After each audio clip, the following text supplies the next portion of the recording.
What type of Christmas is this?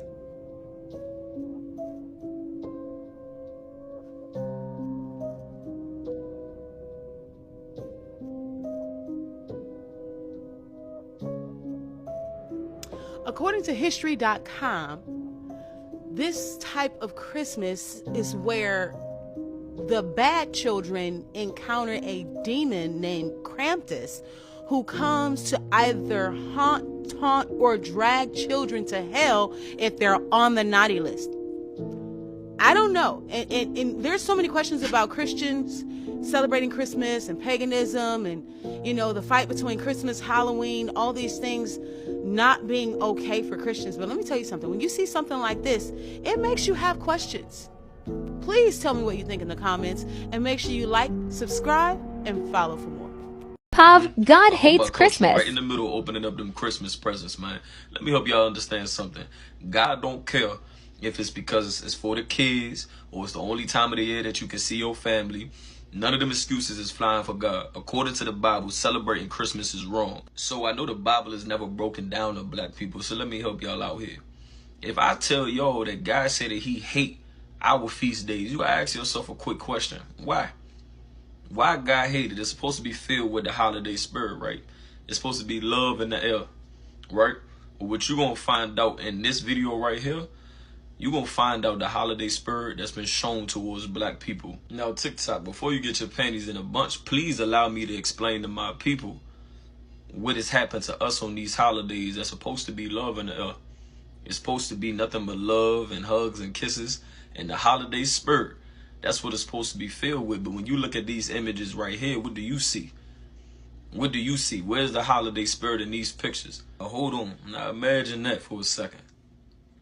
Imagine a slave today seeing us celebrate the same holidays that they was beat on.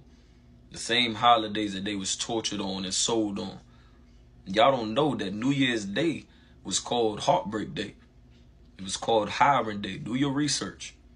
You'll find out that black people were sold on New Year's to pay off the slave master's debt, to pay off their loans, to pay off their taxes and their bills. That's what happened to us. They would get you nice and filthy drunk, let you play games, let you marry, make you feel like you was not a slave anymore. And then little did you know, in just a few days, your family was going to get split up. And black people, you too damn old to be lying to them kids, man. Christ was not born on December 25th. That is the worship of King Nimrod. According to the Bible, Christ was born in the spring. He was born during tax season. That is a Christian lie that Christ was born on December 25th. That is not the day that Christ was born. And also, Santa Claus. This picture right here, that's identity theft. It's a whitewashed image of a real black man known as Saint Nick or Saint Nicholas, a real black man that would help out the poor of his people. That's who that was. Not this image right here. This image right here is the definition of breaking and entering. Somebody coming down your chimney and coming into your home, according to American law, that is breaking and entering. You see, America and this entire world has capitalized off of black people being fooled and being simple. When God say in that Bible that he want us to separate, he don't mean move to Africa. He means stop celebrating Christmas. Let's just keep it plain and simple. Stop celebrating Christmas. Stop following the way of the heathen. Stop taking on their traditions. Stop taking on their customs. You understand? When we look at the history of the real holiday spirit that was shown towards us, all of the bloodshed, all of the slavery, all of the poverty, all of the oppression, everything that was done to blacks, Latinos, and Native American Indians, there ain't no good reason that you could give to celebrate these holidays. You want to give your child something that you never had. Give them the truth. Damn a toy. Give your children and your family the truth according to God. This right here is a Krampus celebration going on in Norway. I'm not trying to ruin Christmas for you. I'm just showing you how other people celebrate Christmas around the world. By the way, credit to that guy right there. So this right here, Krampus, is actually a half demon, some other kind of monster that's supposed to come and punish children. And he comes on behalf and with Saint Nick. This story gets a whole lot stranger and a whole lot darker in 1 second. That second is now. You're probably wondering, what does Krampus do to adults? He comes to put people in the chains of bondage. You can't even make this up. Which brings us to Saint Nick. Have y'all ever thought it strange that Santa Claus lives at the North Pole? He sees you when you're sleeping. He sees you when you're awake. He's all-knowing, omnipotent, always there to give someone according to their works. He punishes the children badly with birch rods. And the North Pole, where Santa lives, being omnipotent, they also have the aurora, which the colors mimic that of God's throne. You see what I'm saying? They're trying to make Santa in the likeness of God and an anagram for Satan, just for fun. And the North Pole, home to Rufus Nigra, the great magnetic mountain of the North. Also on all the maps before the 1700s. I would even argue more protected than Antarctica itself. Wonder why? Let me know your thoughts in the comments. Christmas used to be so violent it was once banned in parts of the world. The original Santa wasn't jolly. He punished children who misbehaved. Every Christmas season, crime rates spike because people know you're distracted. Many kids wake up in the middle of the night because they swear they hear footsteps in their house. There are over 2,000 disappearances every December. Many are never explained. Old Christmas stories describe creatures that watch you through windows during winter nights. The tradition of gift-giving started as a way to keep evil spirits from entering your home. Some people report seeing shadows moving near their Christmas tree after midnight. During the holidays, you walk past strangers who know you're alone more often. You'll never know who's actually watching you on Christmas night. Alright, so you guys probably wondering, why am I even doing this video, right? We're 3 days off of Christmas, close to Christmas, and the energy is a bit different for a self-proclaimed Christian. And I will admit that it is different because I had an eye-opening experience recently at work. So upper management bought these gingerbread houses and said we should pair off if you want to, if you want to keep up the Christmas spirit, pair off in groups and decorate these houses. So I found a group, 2 other women who were decorating a house, and they wanted to decorate the house like a scene out of the movie Wicked, the horror movie Wicked. And I was protesting because I was like, why are we doing this when it's supposed to be Christmas? This is giving Halloween energy. And one of the women said to me, well, it's all the same. So I kind of absentmindedly said, well, no, it's not the same because that's October and now we're in December. Different. And plus you try to keep things secular at work anyway because everybody has a different religion and stuff like that. So when I said that, she looked at the other one, at my other coworker, and the 2 of them kind of looked at each other, kind of laughing, like, you know, she doesn't know what time it is. So I felt kind of weird. So I just excused myself from the situation and went back to my desk. And I said, that's fine. I just won't participate in this activity. But I was wondering why.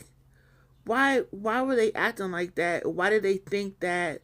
And why was it so important? I mean, they were ready to actually spend their own money to buy witch feet and witch shoes and put all these weird Halloween things on a gingerbread. It just didn't make sense to me. And from my observation, is that people nowadays, because of social media, are all thinking alike, moving in the same direction, based off of what people believe or make the norm on social media. So I went to social media to see what people were thinking about Christmas. And lo and behold, all this factual information came up about the origin of Christmas. Now, I remember growing up, the only people I would ever hear kind of being anti-Christmas were the self-proclaimed Rasta them, where always I say, them not dealing at Christmas, They don't buy Christmas gift and all that.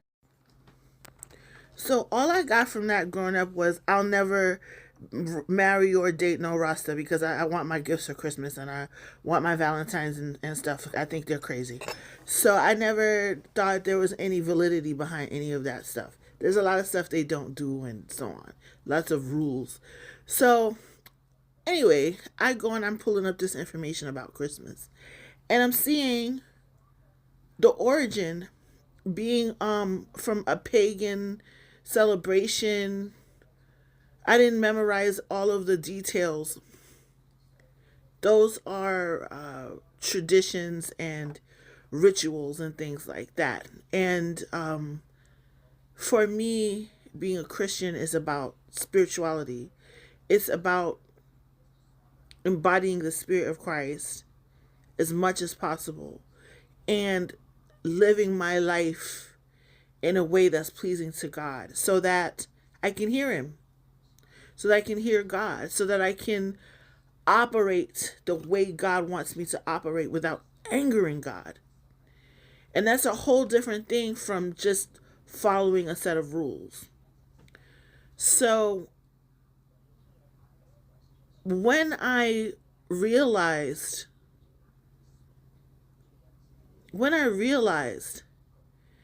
that the traditions of Christmas were aligned with idol worship of demons, my spiritual sense let me know that all of these activities, all of these years, were in fact inviting demons. We used to always, and I don't think one person is going to see this video and not agree with me.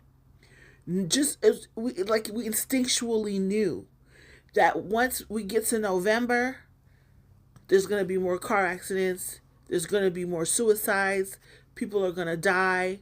We just know that. And we always wondered, why? Why this time of year? Who said this was the best time of the year? We just took that phrase and ran with it, right? Because in these cities, in these urban neighborhoods, in these hoods, this the worst time of the year. Bunch of robberies, a bunch of murders, a bunch of carjackings, a bunch of house fires. But everybody talking about, oh, we doing this for Christmas. We doing this for Jesus' birthday. Ain't no such thing, y'all. When y'all gonna wake up? That's like a 50-year-old man still believing a damn white man come down the chimney and bring gifts to his house. It's nowhere biblically that says do this shit. And if you really look at it, you be broke after Christmas. You done bought a bunch of stuff that mainly the little kids not even gonna play with. They're gonna play with a week tops outside of a gaming system. Little toys and stuff, they rather play with the shit that's in the kitchen. The real stuff. And then you broke. And then you get your income tax. Then you broke after that. I mean, it's just a cycle, a ritual. You're going to do the same things. You don't have to celebrate these days. These days is man-made. Let me tell you. Out here who think that Christmas is the original holiday at this time of year. And we kind of gently, I know Frank and I kind of gently nudge our Christian friends and say, just remember, you got all this stuff from us because we started this. The tradition of Santa actually comes from the tradition of the Oak King and the Holly King. And Santa is actually the Holly King who dies at this time of year and gives way to the Oak King to bring back the springtime because the Oak King reigns during the spring and summer and the Holly King reigns during the fall. Look at them sitting up there. They proud. You know, it's wild to me. They proud to worship a being that doesn't love them. They're proud to be in bondage. They're proud to have their souls captured and in danger for an eternity. They're proud of it. And then innocent people unknowingly following these practices that are so older than our parents and grandparents and stuff like that, things that are not even of our culture 9 times out of 10, because these are Norwegian culture and German culture that has nothing to do with us. And we are doing these things And even without intent, we're cursing ourselves. But I'm going to come back to that. In winter. And so Santa's ride is kind of his passing the hat off to the O King for the spring and summer. This is a very pagan holiday because it is. Also, the Christmas tree, our Christmas tree, or our Yule tree as we refer to it, is a very pagan holiday. And what they're doing is bringing in the greenery into your house so that you're bringing in life and vitality and all that the evergreens represent. This thing makes me so angry. You know what she said? They bring in why they're bringing in the Christmas tree? To bring in life and vitality. We as Christians, what do we believe? Jesus, we say, Jesus is the way. He said, I am the way, the truth, and the life. We don't need no tree to bring in life. They needed a tree to bring in life. Because where they from in Europe, everything dead off in the wintertime. It's cold. Nothing don't grow. This don't belong to us. This does not belong to us. Oh. But I heard a scholar say, intent. I heard a scholar say, a biblical scholar say, if I didn't intend to do it, it doesn't matter. You know, I've actually had a bunch of people refer me to Mr. Staley's videos against Christmas, and I agree. He does include a lot of historical information. However, his arguments against Christmas suffer from at least 3 logical fallacies, I would even say fatal flaws, that we can sometimes miss because of the eloquent way that he explains them. Now, first of all, he teaches the same date equals same origin fallacy. In other words, Mr. Staley doesn't actually demonstrate any theological or religious connection between pagan celebrations and Christmas. He just assumes there's a link based on a similar date and offers a sort of guilt by association argument rather than demonstrating guilt by evidence. And second, he teaches the fallacy of unintentional worship, which fails to account for the fact that intent is a necessary component of worship. You can't accidentally or inadvertently worship something. The Psalms describe worship as meditating with the heart that longs to obey God's commands. This is the biblical concept of worship. So smart and so stupid. That is the biblical concept of worship. That's true. God of Israel and Jesus Christ does not accept our worship without intent. But we don't need that to open the gates of hell. We don't need intent to draw negative forces into our atmosphere. All we need to do is rituals. All we need to do is curse with our mouths. All we need to do is lose our tempers. It's that easy. You can be an even-tempered person 98% of the time. The devil is constantly, negativity is constantly trying to find a way to throw you off kilter, to separate you from Almighty God. You could be living a life of celibacy or just being true to your spouse. You could be going to worship 4 or 5 days a week. You could be doing everything you can. Satan doesn't take a day off. He's just always trying to figure out a way into your life. Whether it's to bring somebody into your space in a way that you can't control. Like you could be going to school, trying to get a degree. And whatever negativity is in your professor or in the student population that you have to deal with, that is how Satan will try and bring strife to you. And if you respond with anger, with vice, with fury and violence, and you don't have any control over your emotions, and you don't know how to redirect your energy back to the Almighty, you got. It's that simple. There was no intent. Intent is not needed. Intent is not needed. And that is why the road to heaven is so narrow and hard.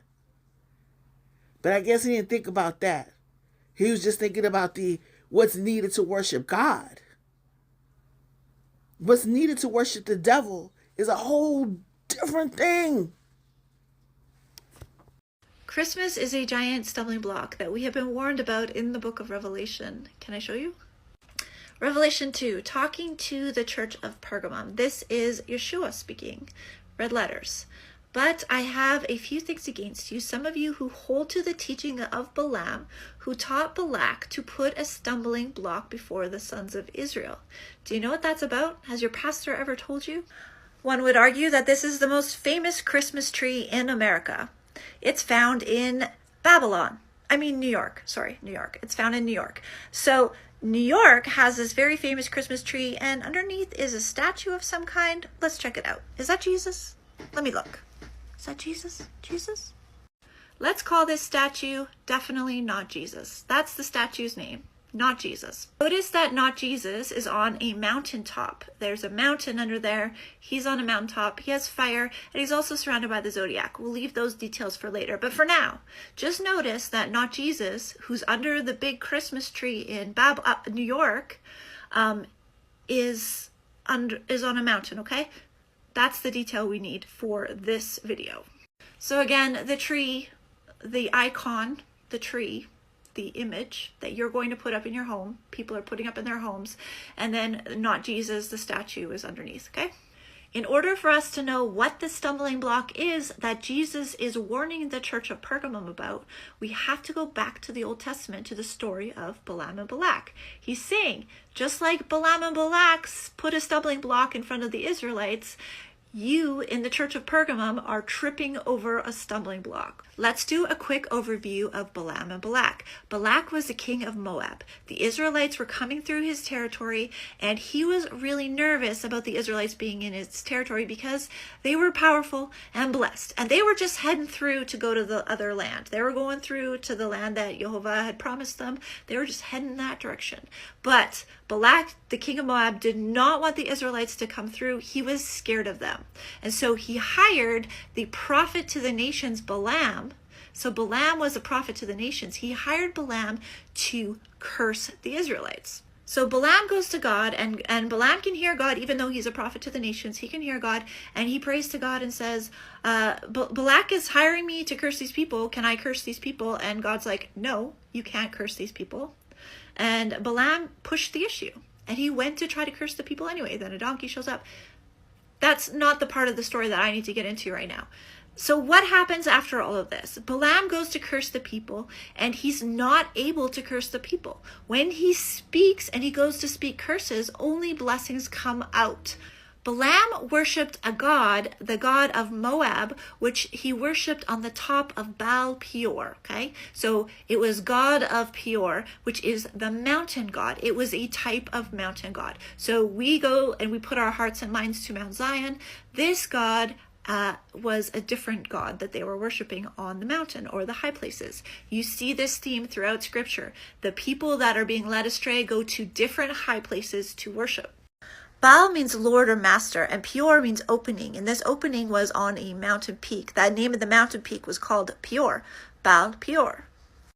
I don't know about you, but when I look at not Jesus here, it looks like he's on a mountain peak, and he's the center of some sort of worship. Definitely a lot of attention being put around him. There's even trumpets depicting his arrival, but you're like, Jenny, nobody prays to this God, this not Jesus God. I know I don't deserve a Christmas, even if I did do a good deed. I don't want any presents. Instead, I want to take back every mean thing I ever said to my family. Do y'all see this? Not only that, but how many times did you see it before and didn't know that's what you were watching? This is infuriating to me. You see, I'm going to tell you let me tell you something. I take Christianity seriously. You come against me, you coming against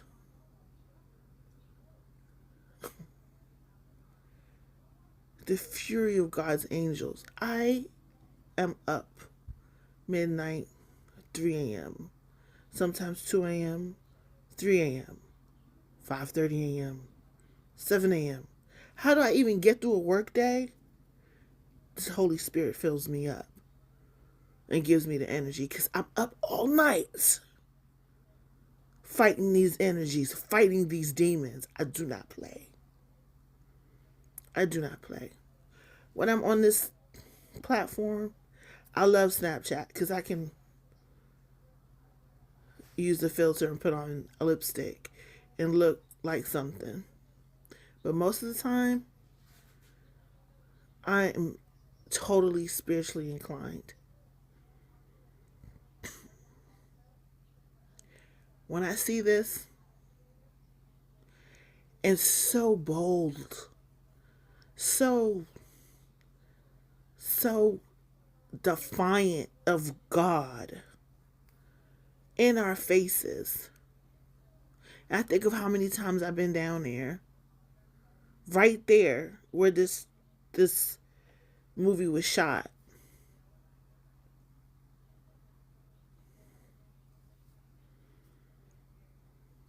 I gotta get out of New York. New York is Babylon for real, yo. I gotta get out of here. Even if they don't take back the things they said, I don't care. I'll love all of them, including Buzz. If it isn't possible, I can see all of them. Can I just see my mother? I'll never want another thing as long as I live. I just want my mother. I know I won't see her tonight, but promise me I can see her again. Sometime, anytime. Even if it's just once and only for a couple minutes. I just need to tell her I'm sorry.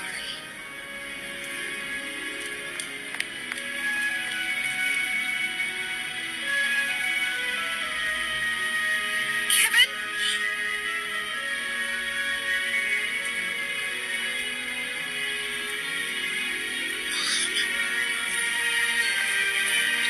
Wow, that was fast.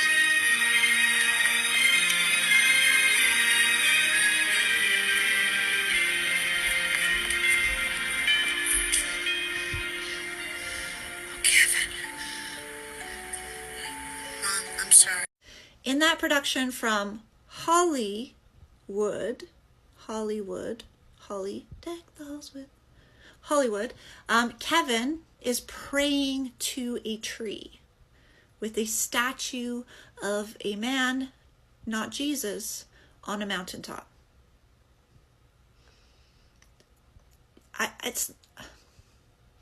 I'm not trying to be legalistic. I'm trying to let you guys in on something that you need to know. Back to Balaam and Balak. Balaam was not able to curse Israel. Every time he went to curse Israel, blessings would just pour out of his mouth. So amazing, right? Yah is so good. He's not going to curse the people that are trying to walk with him, that are trying to do the right thing, okay? So what did Balaam instruct Balak to do? Balaam instructed Balak to seduce the Israelites into sin, because if you could get them sinning and doing things and doing idolatry, then they would be cursed. They would bring the curse upon themselves. So the only way for the enemy to curse a people that has already been blessed by the Most High God is to trick them into idolatry, into compromise. Now, compromise, I could go on for days about compromise, but compromise is also what got King David in trouble. When King David went into compromise and he started working with Achish, he ended up losing all of his wives and children. Do you know any men out there that have been losing their wives and children lately? That's what happens when the men go into compromise. The families are taken from them. And that leads us to Santa Claus, which I'll get into my next video. And it breaks my heart.